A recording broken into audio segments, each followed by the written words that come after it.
There's been a political shakeup across the pond. The unlikely candidate and left-winger Jeremy Corbyn was just elected as leader of the British Labour Party, the main government opposition.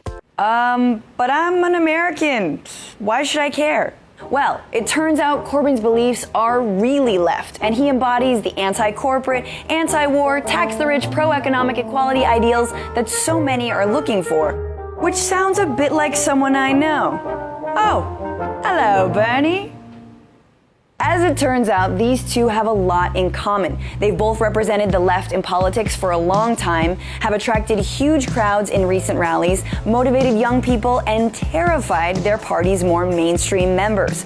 Oh, and they both have trademark hair.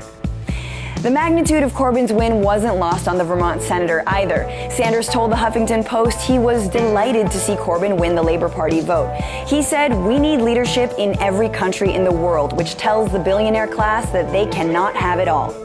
So what role does Corbyn actually have now over there in London?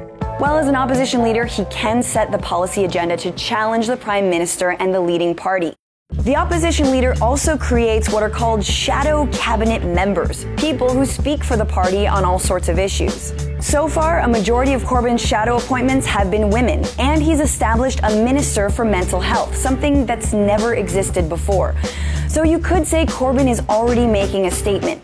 Both Sanders and Corbyn were said to have hardly any chance of winning thanks to the resistance from their respective parties. Back in July, even Tony Blair, former Labour Prime Minister, told those whose hearts were swayed by Corbyn to, quote, get a transplant. You first, Tony. Corbyn may have beaten the odds this time, but there's already speculation that he's too much of a lefty to become Prime Minister. Prime Minister David Cameron is already sounding the alarms. He tweeted that the Labour Party is now a threat to our national security. And some Democratic strategists are worried that Sanders wouldn't be moderate enough to capture the general election either. So, if a win from a populist lefty, bearded politician could happen across the pond, could it happen here?